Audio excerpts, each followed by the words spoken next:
প্রয়াত সাবেক প্রধানমন্ত্রী খালেদা জিয়ার ভিশন ২০৩০-কে সামনে রেখে ইশতেহার ঘোষণা করেছে বাংলাদেশ জাতীয়তাবাদী দল বিএনপি। আজ পর্যন্ত বিএনপি তার আদর্শ থেকে বিচ্যুত হয়নি। ইশতেহারে কল্যাণমুখী সমৃদ্ধ বাংলাদেশ গড়ার প্রতিশ্রুতি রয়েছে।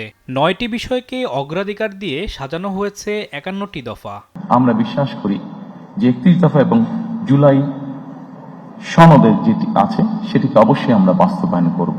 বিশ্লেষকদের মতে দলটির চেয়ারম্যান তারেক রহমানের আগে ঘোষণা করা রাষ্ট্র মেরামতের ৩১ দফার প্রতিফলন আছে এ ইশতেহারে। আছে জুলাই জাতীয় সনদের প্রতিফলনও। এই ইশতেহারকে বাস্তবসম্মত বলে মত দিয়েছেন বিশ্লেষকরা।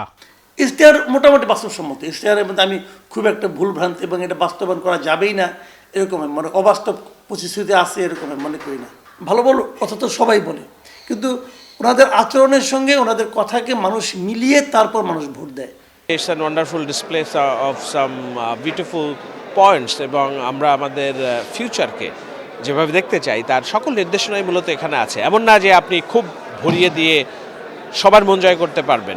তারা বলছেন রাজনৈতিক দলগুলোর ইশতেহার জনগণ কতটা গ্রহণ করছে তার প্রতিফলন ভোটের ব্যালটে উঠে আসে। এখন এগুলো সাধারণ মানুষের কাছে কতটুকু গ্রহণযোগ্য হবে না হবে এটা নির্বাচনের মাধ্যমে টের পাওয়া যাবে। যদি মানুষ তাদেরকে ভোট দেয় বুঝতে হবে মানুষ ওনাদের ইশতেহারকে ওনাদের প্রতিশ্রুতিকে গ্রহণ করেছে।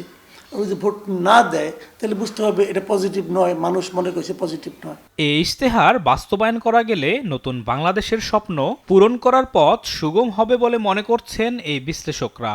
এগুলি বলেছেন সারা দেশে। আলিমুজ্জামান সাফওয়ান, দেশ টিভি, ঢাকা। উনি খুব সিনিয়র।